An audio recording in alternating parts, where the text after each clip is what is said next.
वर्तमान में और ऐसी स्थिति में उनके साथ नहीं खड़ी है, जबकि दूसरे श्रवण मंत्रियों के साथ में खड़ी है जिनके ऊपर गंभीर आरोप लगे, शराब घोटाले के आरोप लगे और आरोप नकली डिग्री का आरोप लगे, 1000 करोड़ का आरोप लगा उनके, हाँ जितेंद्र के ऊपर, तो उनके साथ तो केजरीवाल जी खड़े हैं, उनको तो नहीं हटाया। लेकिन अगर एक दलित मंत्री के ऊपर 4 लफंगे खड़े होकर के लाल झंडा लेकर के कह देते हैं साहब हमारी भावनाएं आहत हो गई, तो उसे इस्तीफा मांग लिया जाता है। केजरीवाल जी वहां खड़े हो जाते हैं जहां श्रवण मंत्रियों में गंभीर आरोप लगते हैं, नकली डिग्री का आरोप लगते हैं, 16,000 करोड़ का और उसका नाम है उप मुख्यमंत्री पर आरोप लगते हैं, वहां वो उनके साथ खड़े। लेकिन अगर 4 लफंगे आकर के टीवी पर डिबेट करने के बाद में कहते हैं हमारी भावनाएं आहत हो गई, हिंदू धर्म की भावनाएं आहत हो गई, जबकि ये भावनाएं खुद इन्होंने छाप करके भेज रखी है। 17वें वॉल्यूम में अटल जी की सरकार में छाप करके बेची गई है, थावरचंद गहलोत ने छाप करके बेची। तो पहले दिन से कह रहे हैं इसकी कच्चा जो वो खाकी तो है नीचे केजरीवाल का, नीला थोड़ा ही है। केजरीवाल का जो कच्चा वो भी तो आरएसएस का ही है, आया तो उसी पाठशाला से ये भी। अरे बाबा साहब को पढ़ाया जाएगा, अरे बाबा साहब को पढ़ाया जाए तो पढ़ाओ ना, बाबा साहब की 22 प्रतिज्ञा भाई किसने मना किया है? ये उम्मीद थी कि इस प्रकार से होगा, लेकिन इतनी जल्दी होगा ये उम्मीद नहीं थी। मुझे लग रहा था कि केजरीवाल अभी सोचेंगे इस्तीफा लिया जाए ना लिया जाए, 2-4 दिन में मामला अपने आप ठंडा हो जाएगा, लेकिन वैसा कुछ हुआ नहीं। और इसके पीछे सबसे बड़ी बात यही है कि केजरीवाल कहीं ना कहीं जो वो सोच रहे हैं, मतलब अब ये देखिए दलित समाज के पाले में गेंद है, उनको सोचना पड़ेगा कि जो केजरीवाल बाबा साहब का मुखौटा लगा करके घूम रहे हैं, जो कहते हैं कि मैं तो बाबा साहब का सबसे बड़ा भक्त हूँ, जिन्होंने आदेश कर दिया कि सरकारी दफ्तर में बाबा साहब डॉक्टर अम्बेडकर की भाषण की फोटो लगाई जाएगी, आज वो केजरीवाल पूरी तरीके से उनके जो चेहरे का रंग है, उनके चेहरे पर जो नीला रंग नकली रंग था वो उतर चुका है, क्योंकि केजरीवाल नंगे हो चुके हैं इस पूरे मामले में। अगर उनके किसी सवर्ण मंत्री के खिलाफ कोई कानूनी कार्रवाई होती है तो उसके साथ खड़े होते हैं। मनीष सिसोदिया के खिलाफ जांच चल रही है और एक मंत्री जेल में है, सत्येंद्र जैन जेल में है, लेकिन केजरीवाल उनका साथ नहीं छोड़ते हैं। लेकिन अगर राजेंद्र पाल गौतम ने कोई गुनाह नहीं किया है, जो 22 प्रतिज्ञा राजेंद्र पाल गौतम ने 5 अक्टूबर को दिल्ली के अम्बेडकर भवन पर दोहराई है, वही 5 प्रतिज्ञा अटल बिहारी वाजपेयी की सरकार में उस समय के जो कैबिनेट मंत्री थे सत्यनारायण जटिया साहब, उन्होंने बाबा साहब के 17वें वॉल्यूम में छाप करके बेची है। तो एक तरफ तो बीजेपी बाबा साहब की उन्हीं 22 प्रतिज्ञाओं को जो बेच रही है, कह रही है कि मैं ब्रह्मा विष्णु महेश को ईश्वर नहीं मानूंगा, ना उनकी पूजा करूंगा, मैं रामकृष्ण को ईश्वर नहीं मानूंगा, ना कभी उनकी पूजा करूंगा, और दूसरी तरफ में 12-15 साल 18 साल के बाद में कहने का साहब हमारी तो भावनाएं आहत हो गई। अब मैं तो समझ नहीं पा रहा हूं कि अगर मंत्री जी ने ये कह दिया, बाबा साहब डॉक्टर अम्बेडकर ने 14 अक्टूबर 1956 को नागपुर में धम्म दीक्षा लेते वक्त ये बात कही कि मैं ब्रह्मा विष्णु महेश को ईश्वर नहीं मानूंगा, तो अब तक मानना था, अब नहीं मानूंगा भाई, अब मैं बुद्धिस्ट हो गया, तो जबरदस्ती थोड़ी आप किसी के कान पे पिस्टल रख के मनवाओगे भाई? तो ये इस्तीफा लिया गया है? बिल्कुल नहीं, और ऐसा कोई इस्तीफा दे देगा? अगर मंत्री जी इस्तीफा दिया है तो स्वीकार करना चाहिए था, मंत्री जी को मनाना चाहिए, तो मनाया नहीं ना, इस्तीफा स्वीकार कर लिया, तो इसका मतलब इस्तीफा। सवाल ये भी है ना, मंत्री जी ने क्यों इस्तीफा दिया? मैं वही कह रहा हूँ ना, इस्तीफा देने का दबाव बनाया जा रहा था, और अगर दबाव नहीं बनाया जाता तो कोई इस्तीफा नहीं देता। लोग तो यहाँ तक भी कह रहे हैं कि मनीष सिसोदिया ने लिखवाया ये इस्तीफा। जो भी लिखवाया है, जैसा भी लिखवाया है, मनीष सिसोदिया ने लिखवाया, किसी और ने लिखवाया हो, ये तो मंत्री जी बेहतर बता सकते हैं। लेकिन हम एक as a activist, as a पत्रकार ये कह सकते हैं पूरी जिम्मेदारी के साथ में कि आप इस बात को समझिए कि भावनाएं आहत हो रही है लोगों की। अगर इनकी माँ ने दूध पिलाया, मैं कह रहा हूँ, ये जितने हिंदू संगठन घूम रहे हैं ना, जो कह रहे हैं साहब हमारी भावनाएं आहत हो गई, अगर तुम्हारी माँ ने दूध पिलाया ना, तो बाबा साहब डॉक्टर अम्बेडकर पर मुकदमा करिए। राजेंद्र पाल गौतम पे मुकदमा करने से क्या होगा भाई? डॉक्टर अम्बेडकर ने 14 अक्टूबर 1956 को दीक्षा ली थी, तभी कहा था कि मैं ब्रह्मा विष्णु महेश को ईश्वर नहीं मानूंगा। 8 लाख लोगों के साथ में कहा था, अकेले ने नहीं कहा था। करो ना मुकदमा। अरे एक तरफ तो बीजेपी खुद जो है वो बाबा साहब की 22 प्रतिज्ञा 17वें वॉल्यूम में छाप करके बेच रही है, और दूसरी तरफ करी हमारी भावनाएं आहत हो गई। तो बड़ी बड़ी रैलियों में कहते हैं बाबा साहब का भक्त हूँ, बाबा साहब के फोटो लगवाइए। देखिए बाबा साहब के लिए खड़े भी नहीं हुए। बाबा साहब का भक्त होना एक अलग चीज है, बाबा साहब की बातों पर को मानना या बाबा साहब के बताए हुए मार्ग पर चलना एक अलग चीज है। तो केजरीवाल जी जो वो बाबा साहब के भक्त हैं, अब तो मोदी जी भी कहते हैं कि मैं बाबा साहब का भक्त हूँ, लेकिन भक्तों तो फिर सीधे वाला हाथ आगे खड़े करके कहो ना कि मैं रामकृष्ण को ईश्वर नहीं मानूंगा। बाबा साहब की पहली सीढ़ी है, सारे भाग जाएंगे जितने अंतर्गत घूम रहे हैं। बाबा साहब को पचाना बड़ा कठिन है भाई। इस देश के अंदर आरएसएस और बीजेपी अगर कोई हजम नहीं हो रहा है तो वो डॉक्टर अम्बेडकर हजम नहीं हो रहा है, वो गौतम बुद्ध हजम नहीं हो रहे हैं। क्यों हजम नहीं हो रहे हैं? गौतम बुद्ध आज भी 2500 साल के बाद में प्रासंगिक हैं, और उनको लोग स्वीकार कर रहे हैं, उनके बताए हुए रास्ते पर चल रहे हैं। और अगर उनको हिंदू धर्म नहीं पचा पा रहे तो इसलिए नहीं पचा पा रहा, कबीर को नहीं पचा पा रहा, अम्बेडकर को नहीं पचा पा रहा, बाकी सबको पचा लिया उन्होंने। ये 3 गले की हड्डी बनी हुई है, और सबसे ज्यादा बाबा साहब डॉक्टर अम्बेडकर की जो 22 प्रतिज्ञा वो गले की हड्डी बनी हुई है। आरएसएस रफू कर ही नहीं सकती, उसको बीजेपी रफू कर ही नहीं सकती, कैसे कर लोगे आप बताओ? तो ये तो 2 चेहरे हैं। लेकिन 22 प्रतिज्ञाओं में कहाँ हिंदू देवी देवताओं का अपमान हो रहा है? उनको लग रहा है ना अपमान है भाई। आप मैं तो एक बड़ी सी बात कर रहा हूँ, दलित मंदिर में जाए तो पिटाई, घड़ा छूले तो पिटाई, मंदिर की सीढ़ियों पे बैठ करके आप राष्ट्रपति से पूजा करवा रहे हो, आप कोई दलित लड़कियों का बलात्कार हो रहा है, अगर वो मूर्ति को छू दे कोई दलित महिला तो उसकी हत्या की जा रही है, पीट पीट करके, घोड़ी चढ़े तो पिटाई। अरे तुम्हारे देवता को माने तो पिटाई, उसने कसम खाली मैं तुम्हारे देवता को नहीं मानता तो पिटाई। तुम चाह क्या रहो भैया, पहले तय तो कर लो। अगर तुम्हें ये जगह नहीं हमारे देवता को पूजो तो बनाओ ना पुजारी। लेकिन आम आदमी पार्टी में 11 विधायक और एससी के हैं, वो भी इनके साथ नहीं आ रहे हैं। हाँ कोई बात नहीं, धीरे धीरे सारे पिटेंगे।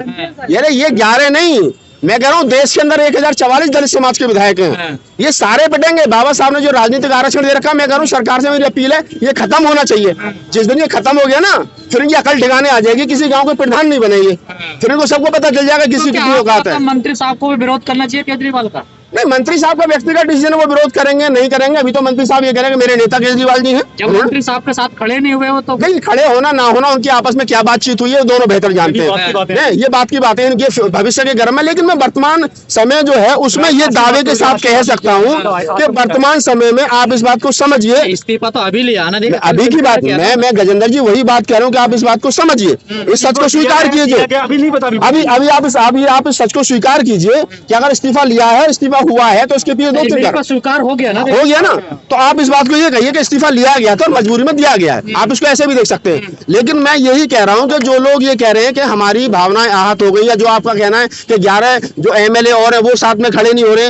आप पता है इस देश की समस्या क्या है, इस देश की और खासतौर से शेड्यूल कास्ट की समस्या क्या है। आधे से ज्यादा 11 में से तो ये लग रहा है कि अगला नंबर मंत्री बनने का किसका है, मैं क्यों बोल लूं, ठीक है ना। लेकिन ये जब एक मुर्गा कटता है ना तो बाकी के मुर्गे पीछे घूरते, सब नंबर सबका आना है। ये जितने घूम रहे हैं ना कि मेरा नंबर नहीं आएगा, सबका नंबर आना। इससे पहले संदीप, अरे कितने संदीप कुर्बान होंगे भाई, कितने राजेंद्र कुर्बान होंगे। बाबा साहब डॉक्टर अम्बेडकर के रास्ते पे चलना उतना आसान नहीं है जितना लोग समझ रहे हैं। अब चले ना मंत्री जी, कुर्सी गई, वो तो बहादुर सिपाही है बाबा साहब का, कहते हैं मुझे कोई दिक्कत नहीं, वो तो पहले भी कहते थे कुर्सी रहना से मूवमेंट चलना चाहिए।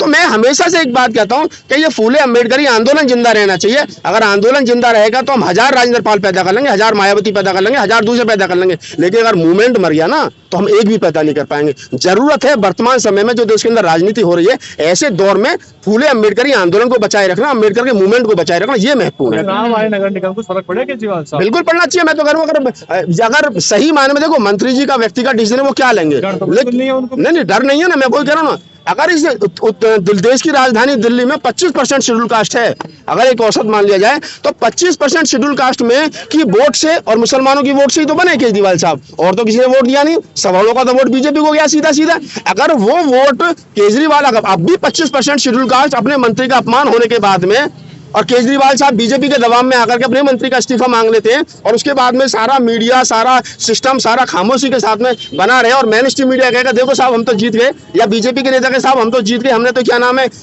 इस्तीफा करवा दिया। तो आप इस बात को समझिए कि वो लोग हावी हो रहे हैं। और ऐसे में पहले तो मैं समाज से अपील करूंगा कि समाज के लोग राजेंद्र पाल गौतम के साथ खड़े हो। आप तो बिजली पानी के लिए बैठा नहीं बिजली पानी यार नहीं चाहिए, बिजली पानी भाई कहाँ देखो ना। मैं कह रहा हूँ, मैं वही कह रहा हूँ आज यहाँ पर मैं कह रहा हूँ कि राजेंद्र पाल गौतम जी का क्या रहेगा अगला कदम वो बताएंगे। लेकिन मैं व्यक्तिगत रूप में कह सकता हूँ, मेरे साथी रहे, हम समता शहीद दल में साथ साथ काम करते थे हमारे तमाम लोग, तो मैं उनको जितना जानता हूँ आगे बेहतर होगा।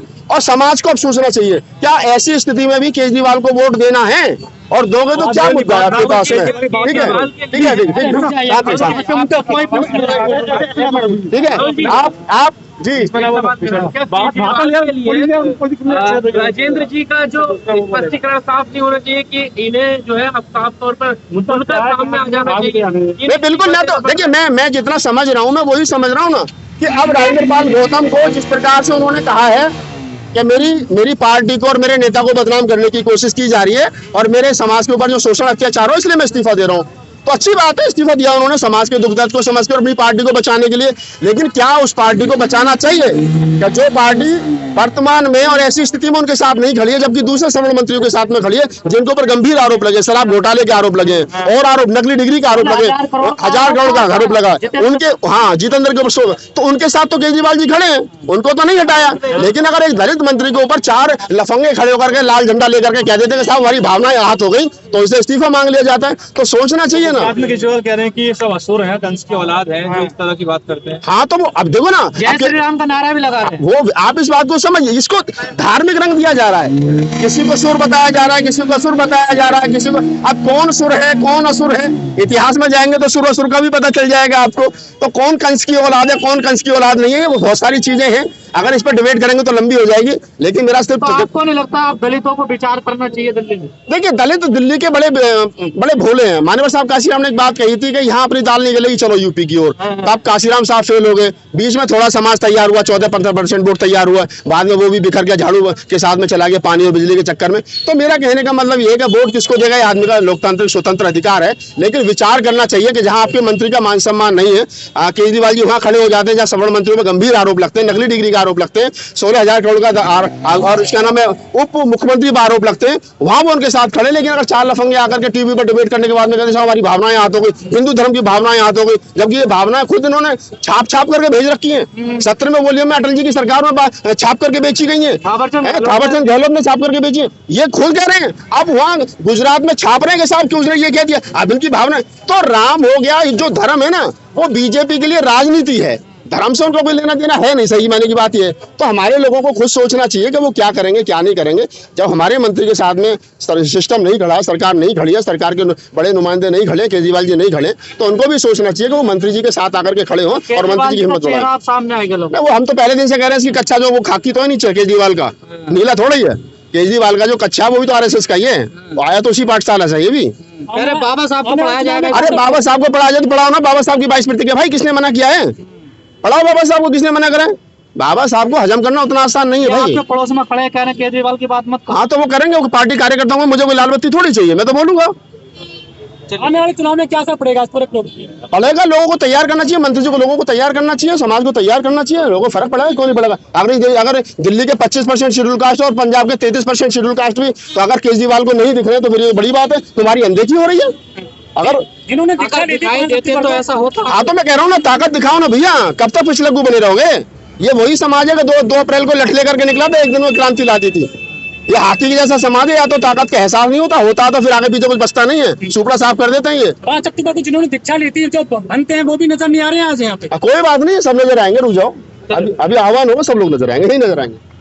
चलिए।